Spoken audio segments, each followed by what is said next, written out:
आज मी तुम्हाला उडदाच्या डाळीची भजी बनवून दाखवणार आहे। त्यासाठी बघा सपाटवाडी उडदाची डाळ मी 5 ते 6 तास भिजत घातली होती। मस्त अशी भिजली गेलेली आहे बघा। अशा पद्धतीत मिक्सरचं भांडं घेतलेलं आहे, त्याच्यामध्ये आपण ही डाळ टाकून घेऊया। 4 लसणाच्या पाकळ्या, अर्धा इंच आलं, तुमच्या तिखटाप्रमाणे मिरच्या घ्या। मी 2 मिरच्या तुकडे करून घेतलेले आहेत। छोटा अर्धा चमचा ओवा त्यात टाकणार आहे मी, अर्धा चमचा जिरं आणि हे एकदा मिक्सरला फिरवून घेणार आहे। थोडंसं एकदम बघा मी पाणी टाकलं होतं आणि बारीक केलेलं, एकदम पेस्ट नाही केलेली, हलकसं दरदर आहे बघा। अशा पद्धतीमध्ये डाळ बघा मी ही सगळी वाडग्यामध्ये काढून घेतलेली आहे। त्यामध्ये टाकणार आहे थोडीशी हिंग पावडर, एक 2 ते 3 चिमूट टाकलेली आहे। 1 चमचा जिरे धने पावडर असे दरदरे करून टाकायचे। कढीपत्ता केलेला आहे, त्याचे तुकडे करून घेतलेले आहेत। एक मोठ्या आकाराचा कांदा बघा, असा जास्त बारीक पण नाही आणि जास्त मोठा पण नाही, असा कापून घेतलेला आहे। अर्धी वाटी कोथिंबीर घेतलेली आहे, कमी जास्त सुद्धा करू शकता तुम्ही। त्यात टाकायचे आपल्याला थोडीशी हळद। आता हे काय करायचे, आपल्याला चांगलं मिक्स करून घ्यायचे।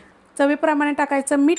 त्यात काय करणार, एकदम थोडंसं मी पाणी टाकणार आहे आणि हे सगळं आपण आता चांगलं कालवून घेऊया।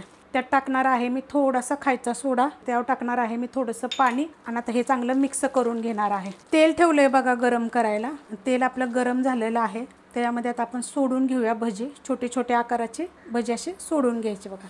मस्त असं बघा हलवून घेतलेले आहेत। मस्त असे बघा गोल्डन कलर आलेला आहे। आता आपण ह्याला काढून घेऊया। कुरकुरीत मस्त, आतून सॉफ्ट हे बघा।